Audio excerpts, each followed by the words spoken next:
Saya diberitahu panitia waktu saya tidak banyak. Karena itu saya mohon panitia kalau kasih tahu kalau waktu saya sudah habis. Shalom Bapak Ibu.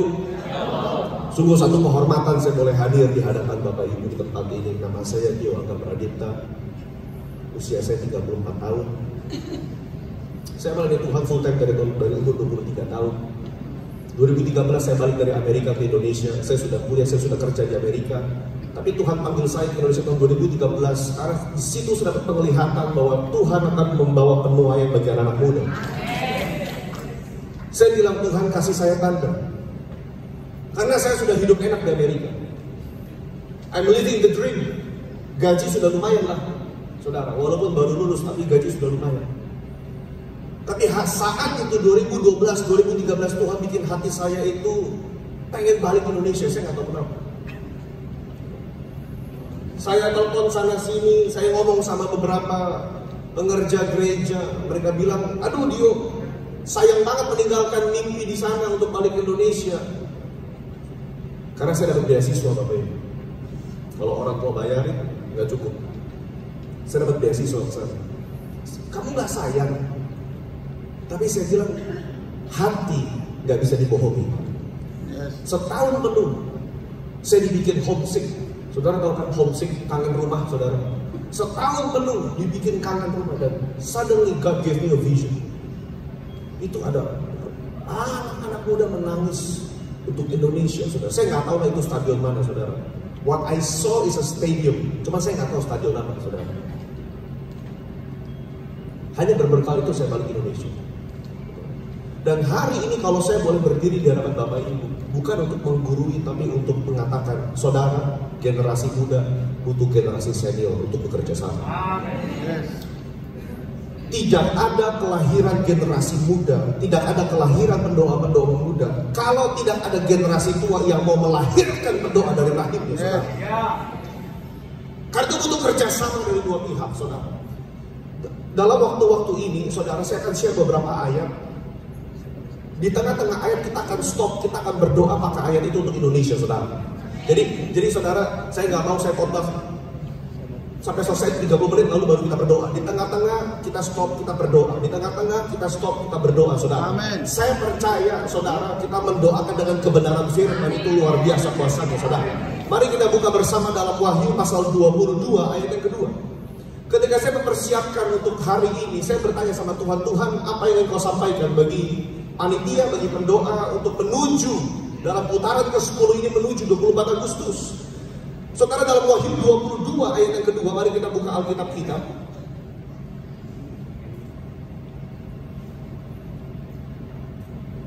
Saya bacakan bagi Bapak Ibu. Di tengah-tengah jalan kota itu, di menyeberang sungai itu ada pohon-pohon kehidupan yang berbuah 12 kali, tiap-tiap bulan sekali, dan daun pohon-pohon itu dipakai untuk menyembuhkan bangsa-bangsa. Saudara, kemungkinan besar itu adalah pohon yang sama yang ditanam oleh Tuhan di Taman Eden, saudara. Pohon kehidupan yang dimana dilihat oleh Nabi Yeskiel dalam Yeskiel pasal yang ketiga 46 dan 47, saudara.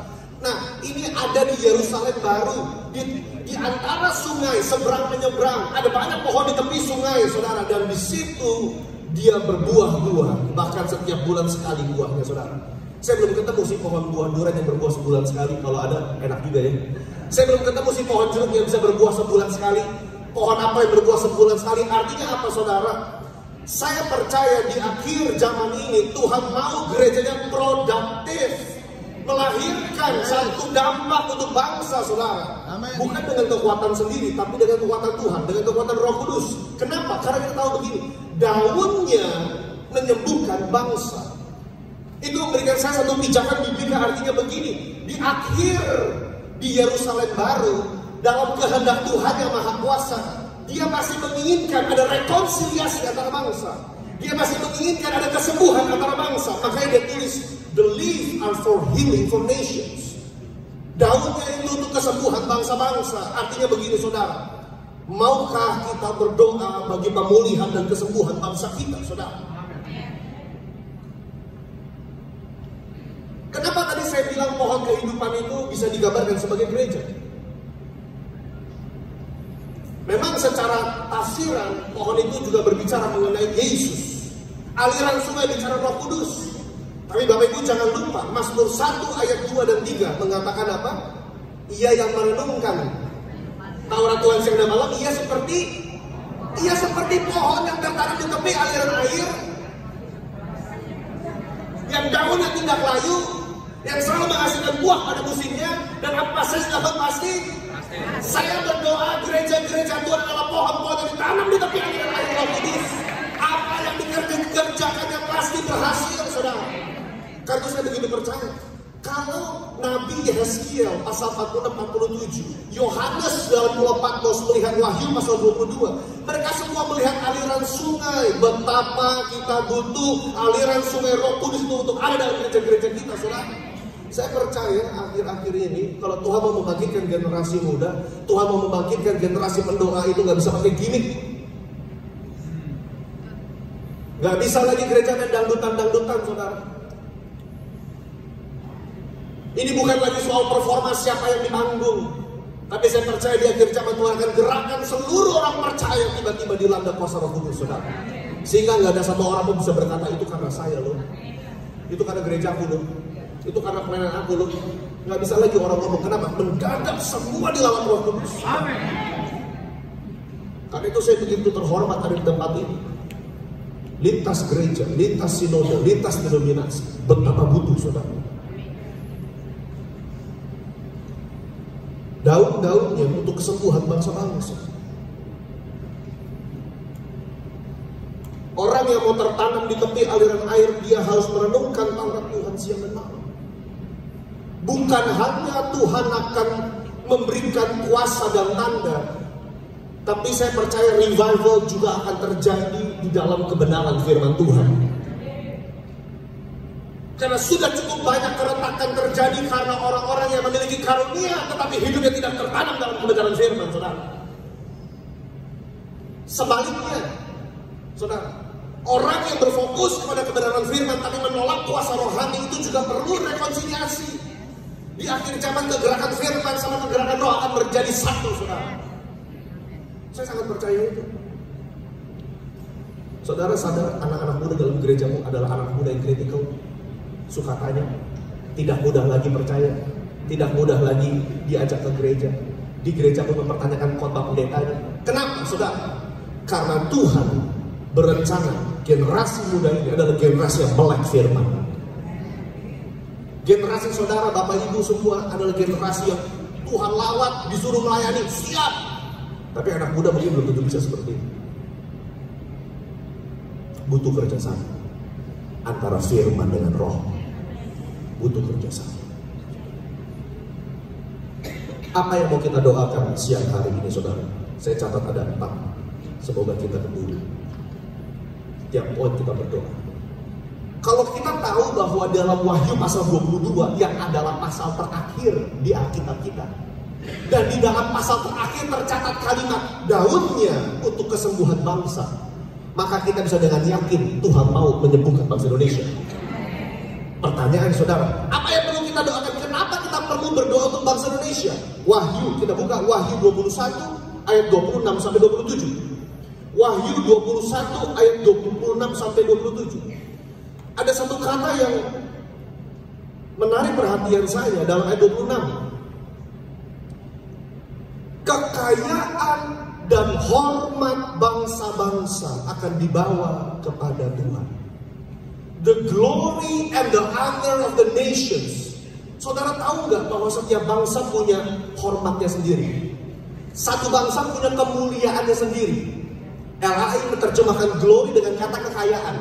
Oke, nggak ada masalah. Bahasa Inggrisnya glory and honor of the nations. Saudara, tiap bangsa punya kemuliaan dan kehormatannya sendiri. Ada rasa bangga menjadi orang Indonesia, itu namanya kemuliaan bangsa. Saya rasa bangga menjadi orang Indonesia, ada rasa hormat, ada kehormatan, ada satu dignity, ada satu bobot terkandung dalam nama Indonesia, dan itu yang mau dihancurkan oleh iblis, saudara. Dan itu yang perlu kita doakan pagi hari ini, saudara. Apa yang sedang iblis mau hancurkan, yang dia mau ambil adalah kekayaan daripada bangsa ini. Saudara-saudara, saya mau tanya, apa kekayaan bangsa ini? Bukan hanya alam, Bukan hanya tambang, bukan hanya hasil lautannya, bukan saudara. Tapi generasi muda di dalam bangsa itu adalah kekayaan bangsa tersebut, saudara. Begitu anak muda itu hancur, apa gunanya bangsa itu, saudara? Begitu anak mudanya hancur karena obat, apa gunanya anak muda itu, saudara? Begitu anak muda itu hancur karena LGBTQ, saudara, apa gunanya bangsa itu, saudara? Nggak bisa, saudara. Karena itu, saudara, kalau negeri ini didirikan oleh Bung Karno, oleh Pak Soekarno, dengan dia bilang, berikan aku 10 anak muda. Saya rasa itu kata profetik juga itu. Artinya bangsa ini perlu generasi muda dilahirkan yang mencintai bangsa ini, saudara. Itu adalah kekayaan sejati daripada bangsa ini. Saudara, di sini kita dari berbagai macam suku ya, saya rasa ya. Dari berbagai macam pulau. Bapak Ibu tahukah di akhir zaman nanti setiap suku kita, etnisitas, kaum, keunikan Bapak Ibu dan saya, Tuhan tidak akan hilangkan. Tuhan akan bawa itu masuk ke dalam Yerusalem baru. Saya tahu dari mana? Kita buka sebentar Wahyu pasal yang ke-5 ayat 9 dan 10. Habis ini kita mau berdoa, saudara. Wahyu pasal yang ke-5 ayat 9 sampai 10. Saudara, mari perhatikan. Mereka menyanyikan satu nyanyian baru. Wahyu 5, 9 ayat 10. Engkau layak menerima gulungan kitab itu dan membuka materai-materainya. Karena engkau telah disembelih dan dengan darahmu engkau membeli mereka bagi Allah. Perhatikan, Tuhan membeli, Yesus membeli bagi Allah segenap suku, bahasa, dan kaum, dan bangsa. Bukan hanya dibeli, Pak. Ayat 10, dan engkau telah menjadikan mereka satu kerajaan dan menjadi imam-imam bagi Allah kita. Dan mereka akan memerintah sebagai raja di bumi. Bapak Ibu, ternyata setiap suku Tuhan telah tentukan secara rohani mereka akan menjadi satu imam, satu kerajaan yang Tuhan telah beli dengan darah yang mahal, saudara. Gunanya apa? Saudara pernah dengar ayat dalam Yesaya pasal 60, kalau nggak salah Yesaya pasal 60, Yesaya pasal 61, harta-harta kekayaan bangsa akan mengalir kepadamu. Saudara, itu ayat bukan supaya saudara jadi kaya doang di dunia ini. Jangan tafsirkan ayat itu supaya akhirnya saya dapat mobil 5, puji Tuhan. Akhirnya rumah tambah 5 lagi. Bukan, saudara. Ayat ditafsirkan kenapa setiap suku dan bangsa Tuhan akan jadikan kerajaan. Dan Tuhan berkata akan mengalirkan kekayaan bangsa-bangsa kepada kamu. Tapi buat apa? Supaya nanti dalam Wahyu 22 kekayaan itu yang mau persembahkan kembali kepada Tuhan. Tadi kita baca Wahyu 21. Agar kekayaan dan hormat bangsa-bangsa dibawa kepadanya. Kekayaan apa? Kekayaan dari setiap suku. Saudara, kita mesti berdoa rekonsiliasi agar segenap suku-suku di Indonesia, Tuhan gak anti dengan mereka. Tuhan sayang setiap suku. Tuhan sayang setiap bahasa. Tuhan sayang setiap kaum. Tuhan sayang setiap anak-anak pulau di Indonesia. Ketika mereka menjadi orang percaya, saudara, Tuhan rindu mereka dengan segenap sukunya bertobat dan mengalami Tuhan. Dan satu saat saya membayangkan, saudara, itu di surga itu banyak anak-anak dengan berbagai macam suku dan bahasa membawa satu kehormatan bagi Tuhan, saudara. Itu yang perlu kita doakan. Karena nggak mungkin semuanya jadi suku Jawa, kan? Setelah mereka bertobat, nggak mungkin jadi orang Jakarta, kan? Mereka masing-masing memegang identitas. Saya orang Batak, saya orang Jawa, saya orang Sunda, saya orang NTT, saya orang Papua. Bagus, bawa sekarang kekayaan sukumu itu kepada Tuhan. Karena nanti di akhir zaman Tuhan akan minta segenap kekayaan suku, kemuliaan dibawa kepada Tuhan. Bapak Ibu, maukah kita meluangkan waktu sebentar, 2-3 menit kita berdoa? Bolehkah engkau membawa sukumu sendiri? Bolehkah engkau membawa pulau di mana kampungmu berasal? Bolehkah engkau membawa keluarga besarmu yang mungkin marga, yang mungkin belum mengenal Tuhan Yesus? Siang hari ini kita bilang, Tuhan, firman-Mu berkata Engkau telah membeli dengan darah yang mahal segenap suku, kaum dan bahasa. Sekarang saya mau berdoa bagi kaum dan sukuku Tuhan Yesus. Mari kita berdoa. Oh, rala basyari, rala bayada, yang rala Kami berdoa Tuhan untuk suku kami Tuhan Yesus, untuk pulau kami yang kami kasihi Tuhan Yesus. Kami berdoa Tuhan untuk pulau Jawa, kota Jakarta. Sebut nama kota-kota di mana saudara dilahirkan, sebut pulau di mana saudara berada. Kami berdoa Tuhan buat warga kami Tuhan, buat suku kami Tuhan Yesus. Kasihanilah suku kami Tuhan. Engkau telah membeli suku kami dengan dana yang mahal. Engkau telah membeli suku kami dengan dana yang lunas Tuhan Yesus. Satu saat nanti bersama pulau kami, bersama suku kami membawa all the glory, all the honor unto you Jesus.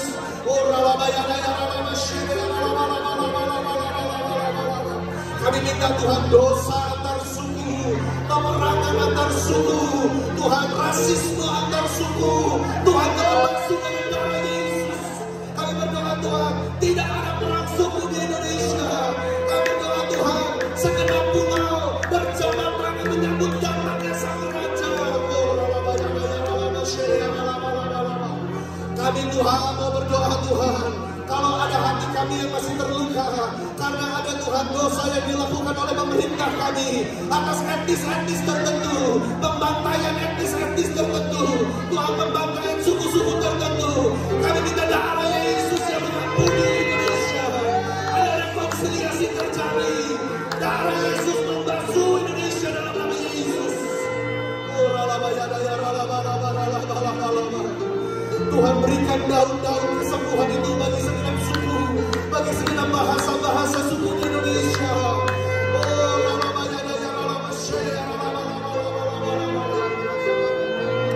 Haleluya, haleluya, haleluya. Kami percaya Tuhan, kami percaya Tuhan.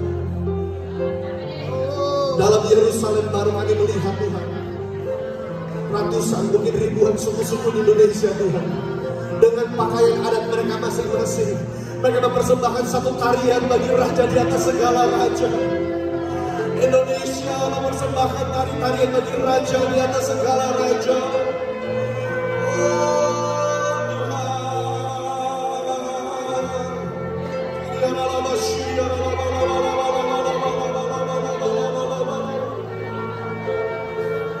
Yesus, Yesus, terima kasih. Terima kasih Tuhan, terima kasih. Kami berdoa Tuhan, kalau ada praktek-praktek okultisme dari setiap suku Tuhan, praktek-praktek kuasa kegelapan, kami mau patahkan di dalam nama Yesus. Kami mau Tuhan mengingat Tuhan apa yang baik dari adat kami Tuhan Yesus, apa yang baik dari budaya kami, Tuhan tebus dengan darah Yesus. Kami mau lepaskan Tuhan segenap Tuhan orang suku-suku yang masih beribadah kepada pohon-pohon Tuhan, yang masih beribadah kepada batu, kepada alam, kami patahkan di dalam nama Yesus. Darah Yesus yang menyucikan dan menguruskan segenap suku kami Tuhan Yesus. Oh,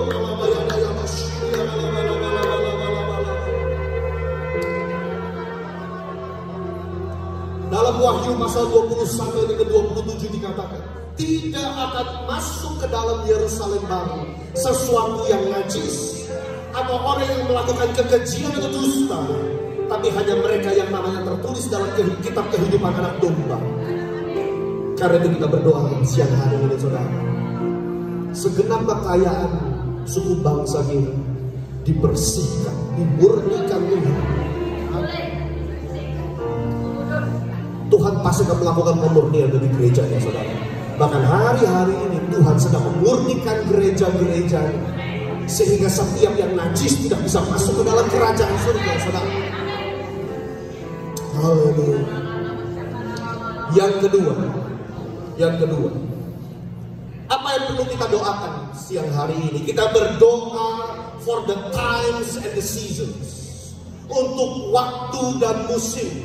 Sebagaimana Daniel pasal 2 ayat 21 saya bacakan. Daniel pasal 2 ayat 21. Saudara, dikatakan begini, dialah Allah lah yang menyingkapkan hal-hal yang tidak terduga dan yang tersembunyi. Dia tahu, ayat 21, dia mengubah saat dan waktu. He is the Lord that changed the times and the season. Dia yang mengangkat raja, dia yang memecat raja. Dia memberi hikmat kepada orang bijaksana dan pengetahuan kepada orang yang berpengertian, saudara. Dalam Daniel pasal 4 ayat ke-19, dalam salah satu penglihatan Daniel kepada Nebukadnezar, saudara tahu ya Nebukadnezar direndahkan Tuhan. Saudara, Daniel ngomong sama Nebukadnezar ayat 19. Dia berkata begini, Daniel 4, saudara, ayat yang ke-17, ayat yang ke-17, bagian B. Yang maha tinggi berkuasa atas kerajaan manusia dan memberikannya kepada siapa yang dikehendakinya. Bahkan orang yang paling kecil sekalipun dapat diangkatnya untuk kedudukan itu. Amin. Orang yang paling kecil sekalipun dapat diangkatnya untuk kedudukan itu, saudara. Saudara, dalam tahun ini saya percaya pemilihan Pak Presiden yang terpilih dan wakil adalah pemilihan Tuhan, saudara. Kita boleh pro dan kontra, saya mau bahas pro dan kontra. Kalau nggak kita nggak selesai debat, saudara. Tapi satu saat ini akan dilantik, saudara. Dan kalau itu terjadi atas pemilihan Tuhan, orang yang paling kecil sekalipun dapat diangkat untuk menduduki kedudukan itu, saudara. Karena saya berkata begini, gereja punya andil bahwa kita berdoa kepada Allah yang dapat mengubah waktu dan musim. He is the Lord that can change times and season. Apa yang perlu kita rubah? Kita minta Tuhan, berikanlah waktu pemulihan bagi bangsa ini. Berikanlah waktu penuaian bagi bangsa ini. Berikanlah waktu penyegaran rohani bagi bangsa ini, Tuhan. Karena tiap bangsa sudah Tuhan kasih alokasi waktu. Tiap bangsa sudah Tuhan kasih alokasi musim. Saya percaya dalam rencana kedaulatan Tuhan ada musim di mana kita akan menuai, saudara. Bolehlah kita berdoa bagi Allah yang mengubah waktu dan musim. Allah yang mencat dan mengangkat raja. Allah yang mengatur kerajaan dunia ini termasuk kerajaan Indonesia. Tuhan, lewat pemerintahan yang baru, lewat musim yang baru, ada musim kesegaran bagi gereja-gereja, ada musim penuaian bagi gereja-gereja. Mari kita berdoa, saudara, untuk musim kesegaran yang baru. Kita berdoa untuk musim penuaian yang baru. Oh,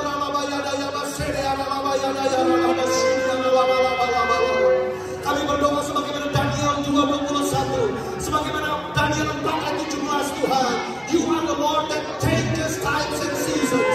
Tuhan, a time of favor, season of favor, a time of revival, season of revival. Sudah waktunya Tuhan, dari timur ke barat mengalir Tuhan Yesus, dari Indonesia bagi bangsa-bangsa, satu musim kebangunan rohani yang terjadi. Tuhan, lakukanlah lagi Tuhan Yesus. Kalau Kau melakukan Tuhan, tahun 70, tahun 80, tahun 90, awal 2000 Tuhan, lakukanlah lagi pada masa sekarang Tuhan Yesus. Oh, kami mau berdoa Tuhan, Engkau yang mengangkat pemimpin, Engkau yang menurunkan pemimpin Tuhan Yesus. Kami minta favor-Mu bagi pemerintahan yang baru. Kami minta favor-Mu Tuhan Yesus. Kami percaya Tuhan, kalau ada satu anak muda Tuhan taruh dalam pemerintahan, ada rencana Tuhan, kebangkitan generasi muda terjadi, kebangkitan generasi muda terjadi dalam nama Yesus. Oh,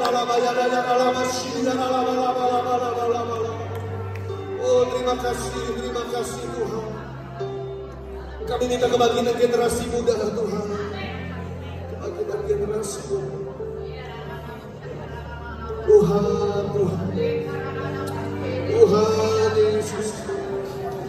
Kami minta kebangkitan 5 jawatan terjadi bagi gereja-gereja-Mu Tuhan Yesus. Rasul-rasul yang senior membagikan api kepada rasul-rasul yang muda. Nabi-nabi yang senior membagikan apinya, mengimpartasikan kepada nabi-nabi yang muda.